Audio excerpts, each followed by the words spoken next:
Question number 11 हम start कर रहे हैं। ये इंटीग्रेशन से रिलेटेड है, एप्लीकेशंस ऑफ इंटीग्रेशन से मुतल्लिक क्वेश्चन है। स्टेटमेंट कुछ यूँ है कि the region bounded by the curves y equal x and y equal x square in the first quadrant of the x y plane is rotated about the y axis. इनके जो graphs हैं और इनमें जो बाउंडेड रीजन है इनका, उसको अगर हम y एक्सिस के अबाउट रोटेट करवाएं, ऐसा करते हैं, हम यहाँ इसको ड्रा कर लेते हैं कि ये हम x एक्सिस और y एक्सिस बना रहे हैं। ये x एक्सिस है और ये y एक्सिस है। हमारे पास जो दो ग्राफ दिए गए हैं, कर्व्स दिए गए हैं, वो एक y इक्वल x है, तो ये एक स्ट्रेट लाइन होगी।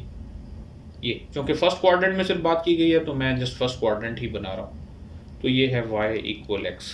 ओके, और दूसरी कर्व कौन सी है? y equal x square. तो हम जानते हैं कि ये एक पैराबोला होता है। अगर यहाँ पर 1 हो तो ये कर्व कुछ यूँ जाएगी और इसको यहाँ पर कट कर देगी और इससे आगे भी जाएगी, यानी ये वाला हिस्सा इनमें, ये जो पॉइंट है जहाँ पर ये दोनों कर्व्स कट करती हैं, वो पॉइंट है 1 1। हम जानते हैं कि y इक्वल x और y इक्वल x स्क्वायर, जब x की वैल्यू 1 होगी तो y की वैल्यू भी 1 ही होगी। तो ये इनका पॉइंट ऑफ इंटरसेक्शन, और दूसरा पॉइंट जो है वो यहाँ पर 0 0 है। ओके, y एक्सिस के अलॉन्ग भी ये 1 है यहाँ पर। अच्छा, अब करना क्या है, हमने इस रीजन को, ये जो इनमें इनके दरमियान रीजन है, इनमें बाउंडेड है, इसको रोटेट करवा देना है अबाउट y एक्सिस। यूँ तो ये मुकम्मल एक रीजन बनेगा अबाउट y एक्सिस, और वो जो सरफेस बनेगी उसका हमने वॉल्यूम फाइंड करना है, the volume of the resulting solid of revolution. Okay, तो ये फाइंड कैसे करेंगे? इसके लिए हमारे पास एक फार्मूला होता है कि volume of surface of revolution is integral from a to b pi, okay, outer surface square minus inner surface square. तो अब चूंकि हम y एक्सिस के अलॉन्ग रोटेट करवाने जा रहे हैं तो हमें फंक्शन को x in term of y लिखना होगा, यानी x as a function of y लिखना होगा, और इंटीग्रेशन भी विद रिस्पेक्ट टू y होगी, और लिमिट्स भी अलॉन्ग y एक्सिस ही हम देंगे। ओके, तो y इक्वल x से तो हम लिख सकते हैं x इक्वल y, और ये जो y इक्वल x स्क्वायर है, इसमें भी हमने x को इन टर्म ऑफ y लिखना है। तो y इक्वल x स्क्वायर को अगर हम दोनों साइडों का स्क्वायर रूट ले लें तो ये बन जाएगा x equal square root of y।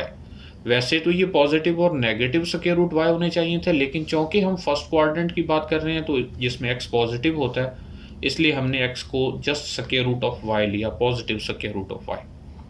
Okay, तो अब इसमें से जो आउटर सरफेस है वो ये है। अगर हम अलॉन्ग x एक्सिस y को कट करते हुए अलॉन्ग x एक्सिस चलें तो देखें कि जहाँ से हम एंड होंगे ये हमारी इनर सरफेस होगी, इनर कर्व होगी, और जहाँ से हम आउट होंगे वो आउटर कर्व होगी।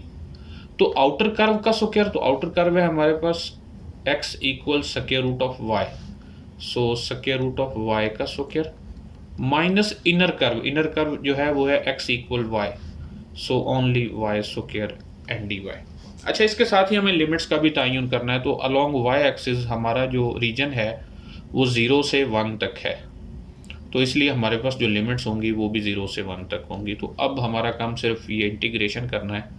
इसको हम सॉल्व करेंगे तो ये बन जाएगा pi outside integral from 0 to 1 y minus y square and dy।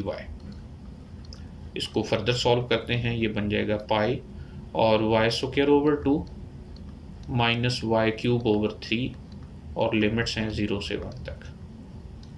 Upper limit put करते हैं, पाई इंटू अपर लिमिट है 1, सो 1/2 माइनस 1/3, और लोअर लिमिट 0, उसको 0 बना देगी, सो पाई, और इनसाइड लिमिट एलसीएम लेंगे तो वो 6 होगा, 3 माइनस 2, सो हमारे पास आंसर होगा पाई/6, जो कि राइट ऑप्शन बी है।